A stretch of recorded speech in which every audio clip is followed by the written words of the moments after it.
بسم اللہ الرحمن الرحیم۔ آج کے سبق میں ہم عمرے کی فضیلت جانیں گے، اور پھر نیکسٹ انشاءاللہ عمرے کا مکمل مستند طریقہ، ہر عمل قرآن مجید یا حدیث کے ریفرنس کے ساتھ۔ آج فضیلت میں دیکھیے، سب سے پہلے تو قرآن مجید میں دو جگہ پر عمرے کا ذکر موجود ہے، اور کسی نیک عمل کا قرآن مجید میں ذکر ہونا یہ اس کی فضیلت ہے نا۔ اللہ تعالیٰ نے فرمایا سورہ بقرہ کی آیت نمبر 158 ہے، ان الصفا والمروۃ من شعائر اللہ، یقیناً صفا اور مروہ یعنی ان کے درمیان جو سعی ہوتی ہے اللہ کی نشانیوں میں سے ہے، یعنی اس کے دین کی نشانیوں میں سے ہے۔ فمن حج البیت، لہٰذا جو شخص بیت اللہ کا حج کرے، او اعتمر یا عمرہ کرے، فلا جناح علیہ، تو اس کے لیے کوئی گناہ کی بات نہیں ہے، ان یطوف بہما، کہ وہ ان دونوں پہاڑیوں کے درمیان سعی کرے۔ ومن تطوع خیرا، اور جو دل کی خوشی سے کوئی بھلائی کا کام کرے، فإن اللہ شاکر علیم، تو اللہ بڑا قدردان ہے اور ہر چیز کا علم رکھنے والا۔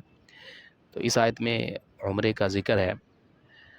پھر سورہ بقرہ ہی کی آیت نمبر 196 ہے، اللہ تعالیٰ کا فرمان وَأَتِمُّ الْحَجَّ وَالْعُمْرَةَ لِلَّهِ، اور حج اور عمرہ کو اللہ کی رضا کے لیے مکمل کرو، حج اور عمرے کو اللہ کی رضا کے لیے مکمل کرو۔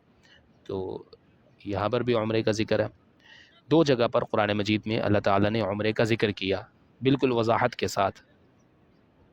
پھر حدیث میں رسول اللہ صلی اللہ علیہ وسلم نے فرمایا، یہ صحیح بخاری کے حدیث نمبر 1773 ہے، العمرۃ الی العمرۃ کفارۃ لما بینہما، ایک عمرہ کے بعد دوسرا عمرہ دونوں کے درمیان کے گناہوں کا کفارہ ہے۔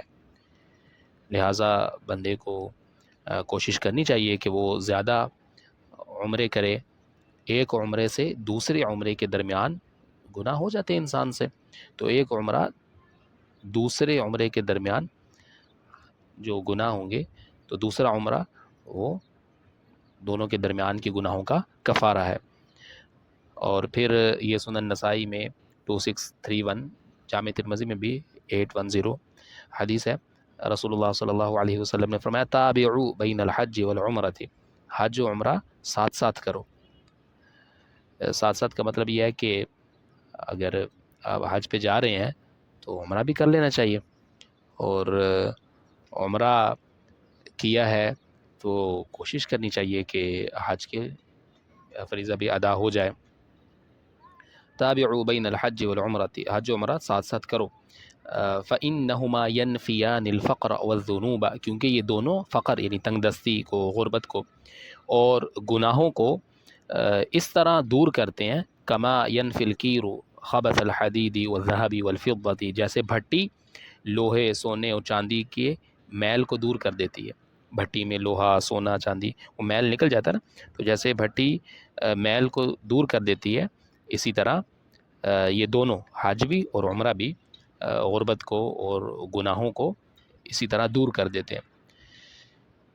پھر اچھا، یہ تو دو احادیث جو ہیں یہ تو ایبسولوٹ ہے نا عمرے کی فضیلت میں، لیکن اس کے بعد جو سنن ابن ماجہ والی حدیث ہے اس میں عورتوں کے لیے فضیلت ہے کہ عن عائشہ قالت، عائشہ رضی اللہ عنہا فرماتی ہیں، قلت یا رسول اللہ علی النساء جہاد، میں نے پوچھا اے اللہ کے رسول کیا عورتوں پر بھی جہاد ہے؟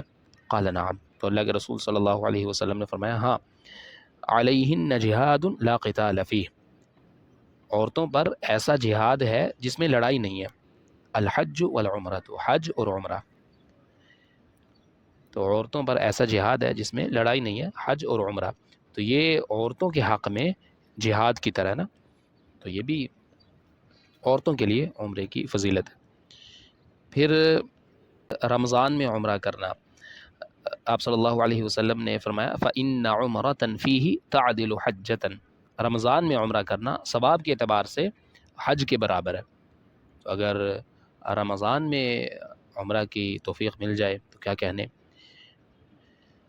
اور پھر آخر میں آپ صلی اللہ علیہ وسلم نے سیدہ عائشہ رضی اللہ عنہا کو عمرہ کے لیے روانہ کرتے ہوئے فرمایا تھا ان لک من الاجر علی قدر نصبک ونفقتک، بے شک تمہارا اجر تمہاری جسمانی مشقت اور مالی اخراجات کے برابر مزید زیادہ ہوگا نا. یہ المستدرک للحاکم میں ہے 1733. یعنی جو عمرے کا ایک اجر ہے، ثواب ہے، وہ تو ملنا ہی ملنا ہے، لیکن عمرے کے دوران جسمانی تھکاوٹ بھی ہو جاتی ہے اور مالی اخراجات بھی ہوتے ہیں. تو بندے کی جسمانی مشقت اور مالی اخراجات کے برابر اس کے ثواب میں مزید اضافہ ہوگا. تو یہ چند احادیث ہیں جو عمرے کی فضیلت کے بارے میں ہے. اللہ تعالیٰ ہمیں بار بار عمرہ کرنے کی توفیق عطا فرمائے، حج کرنے کی توفیق عطا فرمائے.